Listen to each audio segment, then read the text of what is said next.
have one thing to say. You better work, bitch. You are not the exception. You will never learn your lesson, foolish ones. I want to talk about the key to shifting, and it is the simplest thing in the world. The key is, it's you. It's you and your brain and how you perceive everything. You can take somebody's advice, you can follow somebody's method, anything. It's not going to work unless you feel that it will. And that is so much easier said than done, because trust me, I'm having trouble with it too. But I've gotten a lot closer. I felt a lot more connections when I've started taking things from other people, other methods, other pieces of advice that I've liked, whereas like I didn't like the rest of the method or I didn't like the rest of what they said.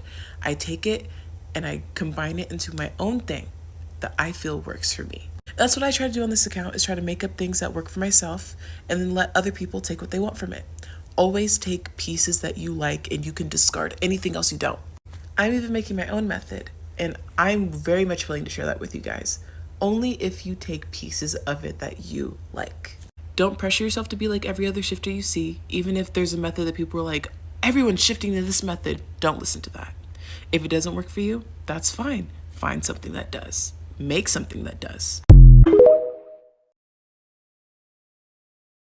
Okay, this is going to be some of the best shifting advice that I could possibly give. I was talking about this on my live the other day, and people have been already telling me that this has been helping them, so here we go. So a lot of people will tell you within your shifting journeys that you should expect yourself to wake up in your DR, you should expect yourself to shift on every try, to have great results, and that works for some people, but it doesn't work for everybody. So if you struggle a lot with impatience and anxiety within your journey, and that mindset has not been vibing with you, then this is what you should try. Say this affirmation back to yourself. It can be now, it could be later, it could be frequently, it could be once, it could be when you're trying to shift, it can be when you're not. I don't care. There are no expectations surrounding my shifting journey or my progress.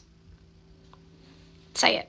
Really understanding that nobody wants anything from you and there is no rush to shift can be so beneficial. So when you're trying to shift, remind yourself and think to yourself, no one is expecting me to shift. No one is expecting me to wake up in my DR. No one is expecting me to be perfect, because you are shifting for you, nobody else. You. If you don't shift tonight or tomorrow or next week or who gives a fuck, it's okay. You're not letting anybody down. And like I said, this may be the opposite of what some people need, but I honestly think that this is a good one for my anxious girlies. Me too. There's honestly not that much else to say, but try saying that affirmation, incorporate it into whatever method you're doing or routine. Give it a try, because you never know. And that is today's session. Alexa out.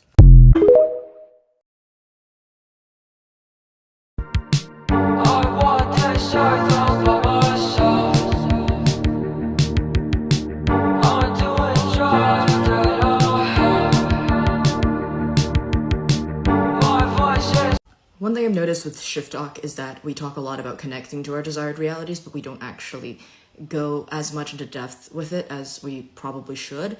And I'm not saying that's the fault of any creators. I think it's just because TikTok, by nature of being an entertainment-focused platform, does not necessarily push out the content necessary about connecting to your desired realities or anything regarding shifting as much as it does just specifically highlight the appealing or massively generalized aspects of it.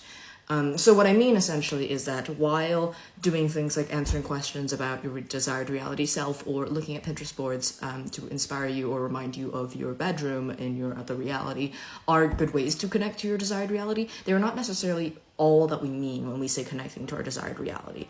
What it means to connect to your reality or to shifting isn't necessarily just knowing what your character, or not character, sorry, I'm still thinking about D&D, knowing what you would do in another reality at this time of day, or knowing what kind of, chips you like in that reality. And connecting to shifting is much more complicated than just, saying to yourself, I believe in shifting, and being off with that. The easiest way I think I can explain this is through explaining the difference between someone who is connected to their desired reality versus someone who is not. And let's do that through a metaphor that I was inspired by from Brennan Lee Mulligan's campaign Never After on Dimension 20. It's a D&D campaign. Go support them. They're not being struck by the writer's strike right now because they have fulfilled all the agreements, everything. It's brilliant. He's also my partner in many of my realities, actually. But spoiler alert, by the way, for the third, fourth episode. The whole party, essentially, the characters die. And what happens is Brennan Lee Mulligan, the Dungeon Master, narrates this whole afterlife sequence before the characters are described as waking up in their bodies in a parallel reality with only slight alterations of their lives, and how these characters come to understand this connection between their past lives and their current experience is that they have the full set of memories of both realities, but are quote-unquote so drawn towards and influenced by these memories and experiences of these other lives that they are drawn towards one another to meet up and immediately go towards their end goal or original goal in their other reality without having technically met in this reality ever. So I think that's something that resonates a lot with shifters when it comes to meeting someone technically in your desired reality who you have also yet known your entire life there. It's this idea of having the comfort of knowing, oh, I've had this memory, this experience with them, though I might not literally have had this experience with them. And I think that represents the shifter who has connected to their desired reality. It's someone who's able to say, I am sitting here right now, I'm playing a video game, and while I zoom in this reality, I recognize that I am this person in this context, but if I zoom out and zoom back into a different place in my life, I also know that very much me is also someone who is a celebrity at this moment, who is talking to paparazzi at this moment, or who is a superhero saving a city. And I can connect with that, but at the same time, zoom out and say, okay, at the same time, I know the bigger picture of this is that I very much do have these both two lives, but at the same time I don't know, maybe I believe myself to be some reincarnating essence, I believe myself to be a soul, or I believe myself to be consciousness or experience, but basically being able to resolve those two existences together within a framework that is smooth and facilitates a level of understanding of self. It's a little hard to enunciate this experience and to put it into words, but I think what I'm trying to say is that the difference between someone who is connected to their desired reality versus someone who is not is that the first person is able to say, look, I may not literally have this experience because I may not have literally shifted yet, but I understand this life. I recognize it as mine, and I feel that I have lived it, and I know that I have lived it, even though I may not have technically lived it. And that coming from a place of not delusion, not egoism, not any sort of trying to manipulate or, what's the word I'm thinking of? Deceive. Not any sense of trying to deceive the self, but rather a deep acceptance of that. It's like a piece of understanding it doesn't matter if I've shifted now, if I've shifted never, if I will shift in a million years. I lived this life, I will live this life, I am living this life, and that is fine. And I am this, I am me. Versus someone, the second person might be more agitated towards this whole shifting process, and that's okay. The second person who's not necessarily connected to their desired reality may view it as even if they may not consciously do it, view it as more of a fantasy than it is of reality. They may understand it as, I will only be that person once I have shifted, once I go there, once I succeed, once I cross this bridge, I will receive all the memories, and once I cross this bridge, then I can claim this life as mine. I can feel that this life is mine, when that's not necessarily true.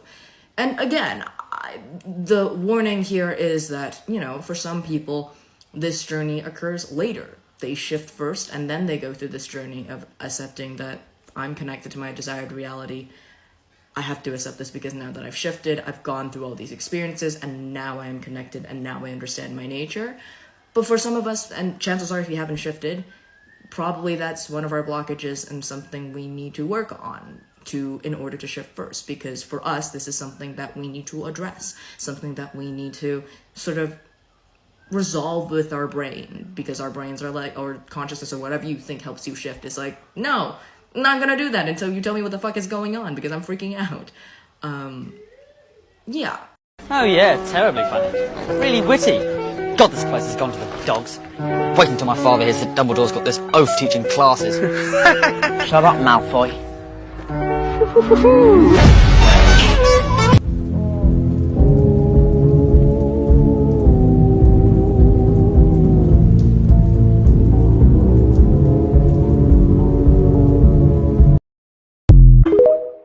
So today, I think I'm gonna be tough on y'all and give you some hard shifting motivation. Like, it might be a little mean. But we're gonna start off with saying that you know you can shift. Like, you can shift. Because you're literally not special enough to not be able to shift. Because literally, everyone can shift. Like, everyone. Your grandma, that person in the comments being like, it's mental illness. Literally, everyone. So, like, literally, you're not gonna be the only one in this world that can't shift. Like, you literally can. I swear it's just a doubt in your head. Because, dude, I literally shifted. Like, I did it. I literally did it.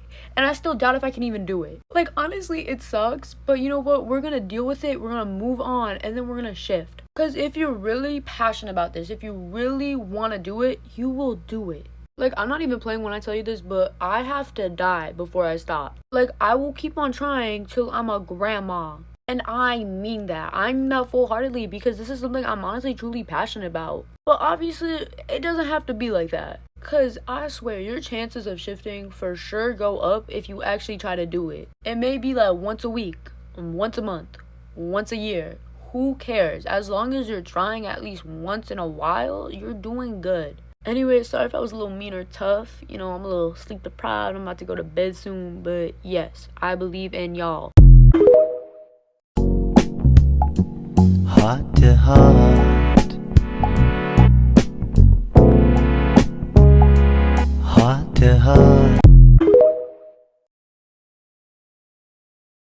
Hello shifters, today I want to talk to you about how to detach from your CR in order to shift. Now, one thing that is really important to understand is what detachment truly means, and not to confuse it with indifference or disinterest. Detachment is a tool that can be developed through meditation, and it provides you the means to ignore your thoughts and feelings. Now, in order for you to understand how to detach from your body, you need to understand your attachment to it. Now, you have heard on TikTok multiple times that you're not your body, you're not your mind, and that is absolutely true and correct. So, the first basic realization is that it is not the body that is creating a barrier between yourself and your intended reality, but is your attachment to it. Once you acknowledge this attachment, it is so much easier for you to toss it aside and develop a detachment. And once you have tossed aside the attachment, you're going to realize that you have never been limited. Your consciousness is everywhere. And this is also essentially the reason that you've seen so many shifters shift after saying, I don't give an F about shifting anymore, I am done, I am tired. Those shifters have not shifted because they didn't care about shifting anymore. You are absolutely allowed to give an F about shifting. You're allowed to be obsessed about your desired reality. You're allowed to daydream about it. You're allowed to think about it 24/7. It is not that what is limiting you. Those shifters shifted not because they didn't care about their DR. They shifted because they released their attachment to the outcome. Detaching yourself from your shifting journey doesn't mean renouncing your intention and your goal. It means renouncing the outcome. It is as simple as that, really. Your consciousness exists without limitation. Your consciousness isn't tethered to any reality. There is no original reality. Your consciousness is everywhere all at once. And once you realize this, once you embrace your power, you realize that you are limitless. One last thing to wrap it up. On Saturday, I will be posting my Master Shifter guided meditation on YouTube. As promised, I'm super excited about it. I am loving it so far. I've tried it a couple times myself. I'm remastering it right now. You're going to love it, and I'm so excited to bring it to you.